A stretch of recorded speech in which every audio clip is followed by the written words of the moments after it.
Bienvenue sur Africa 24 dans cette nouvelle édition du Non-Stop Info. Voici les titres de l'actualité. La fin des opérations d'enrôlement des électeurs en République démocratique du Congo. 46 millions de personnes ont ainsi été enrôlées sur l'ensemble du territoire national depuis le lancement des opérations de la révision du fichier électoral le 31 juillet 2016, selon Corneille Nangaa, le président de la Commission électorale nationale indépendante. Après une année à la tête de l'Union africaine, le président Alpha Condé laisse sa place. Un bilan plutôt positif pour le chef de l'État guinéen qui aura contribué à la pacification, à l'unité et au développement du continent selon les observateurs internationaux. Et puis, découverte en Côte d'Ivoire d'une coopérative pas comme les autres, exclusivement féminine. Elle propose des produits locaux fabriqués à base de cacao, une initiative qui rencontre beaucoup de succès. Mais tout d'abord, en République démocratique du Congo, le président de la Commission électorale nationale indépendante, Corneille Nangaa, a annoncé au cours d'une conférence de presse tenue ce mercredi 31 janvier à Kinshasa la fin du processus d'enrôlement des électeurs sur l'ensemble du territoire national.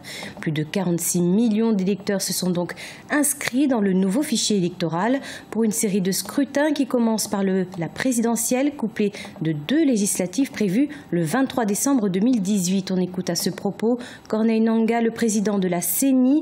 Il était au micro de notre correspondant Jacques Amboka.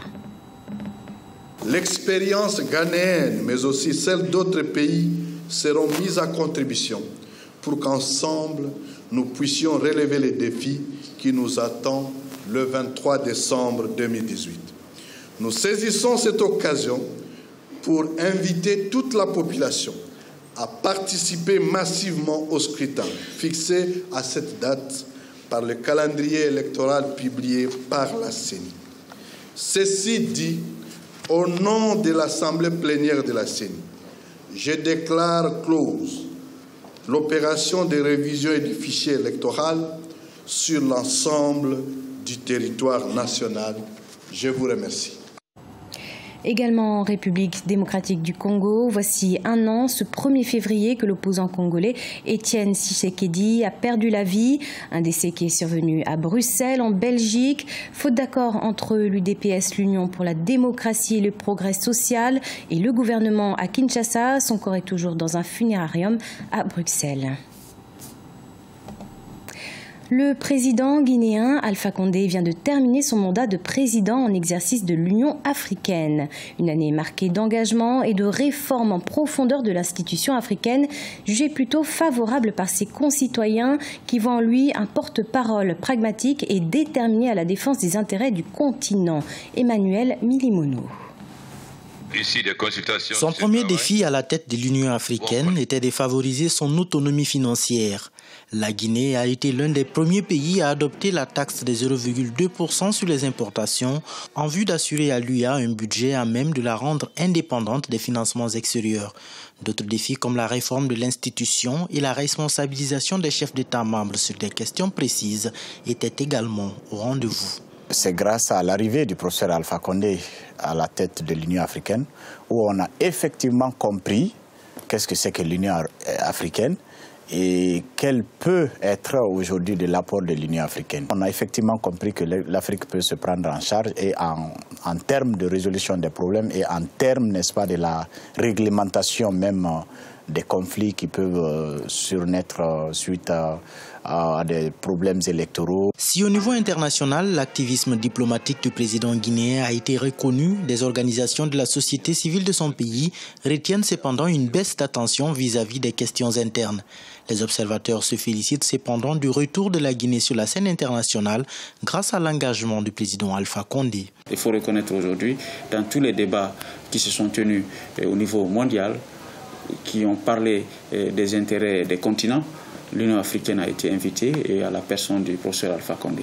Cette représentativité, ce Torah au niveau international est un élément important pour accroître l'influence de cette institution pour que ça puisse peser dans les prises de décision sur le plan économique et politique au niveau international. Au-delà du continent africain, le président Alpha Condé a surtout redonné espoir quant à une Afrique unie qui prend désormais son destin en main et qui parle d'une seule voix. De la sécurité aux infrastructures, en passant par l'énergie, l'éducation et l'intégration économique, le désormais ancien président de l'UA était de tous les fronts. Des gâteaux à base de cacao 100% made in Côte d'Ivoire. C'est ce que propose une pâtisserie rurale tenue exclusivement par des femmes. Grâce à cette activité, cette coopérative a déjà contribué à la construction et l'équipement de plusieurs infrastructures comme l'école et le dispensaire de leur village. Reportage Olive Adjakotan, notre correspondant en Côte d'Ivoire. C'est grâce à ces chocolats obtenus par une transformation artisanale et des ingrédients comme la farine et les œufs que ces femmes rurales fabriquent les gâteaux au chocolat made in Côte d'Ivoire. Une innovation dans la région d'Abengourou, à l'est du pays, pour mieux tirer profit de la valeur ajoutée du cacao et surtout assurer une meilleure autonomie financière des femmes. En fait, ces activités, parce que ce qu'on fait d'habitude, ça ne suffit pas. La vie est devenue chère. Il faut toujours quelque chose pour aider nos maris à la maison. Il y a le courant à payer, l'eau, les enfants à l'école, la nourriture, tout, la maladie, il faut prévenir tout. Donc maintenant, ça là, c'est une bonne initiative qu'on nous a donnée. Donc on veut faire ça pour nous aider et puis aider nos maris aussi. Donc si l'État peut nous aider, c'est bon. Là, d'autres femmes aussi vont prendre exemple sur nous. Le paquet d'1 kilogramme de ces gâteaux est vendu à 2000 francs CFA. L'objectif principal de ces femmes entrepreneurs est de conquérir le marché des grands complexes hôteliers avec leurs produits. Mais pour le moment, cette pâtisserie rurale commence peu à peu à conquérir la clientèle de proximité. Les gâteaux dont je les ai dégustés avant et puis ces mêmes gâteaux ne sont pas pareils. Ce gâteau dont je viens de les déguster est très bon et très doux. Elles peuvent même faire des gâteaux d'anniversaire, des gâteaux de mariage à base de beurre, du cacao. Donc pour des gâteaux, on n'a plus besoin d'aller à Bengourou pour l'acheter. Forte d'une centaine de membres et grâce aux activités génératrices de revenus, cette association de femmes rurales a déjà contribué à la construction et l'équipement de plusieurs infrastructures comme l'école et le dispensaire de leur village Padiegnan à 245 km d'Abidjan. En rappel, la Côte d'Ivoire fournit 40% de la production mondiale de cacao, mais n'en transforme que 5%. Le prix du kilogramme de cacao est actuellement à 700 francs CFA dans le pays et avoisine 1000 francs CFA au Ghana. Le CHAN, championnat d'Afrique des Nations, se poursuit au Maroc. Les résultats des matchs de ce 31 janvier. Et c'est le Maroc, pays hôte, qui l'a emporté face à la Libye avec 3-1. Le deuxième match du jour opposait quant à lui le Soudan au Nigeria. Un match très serré, 0-1 pour le Nigeria. La finale opposera donc le Maroc et le Nigeria ce dimanche 4 janvier.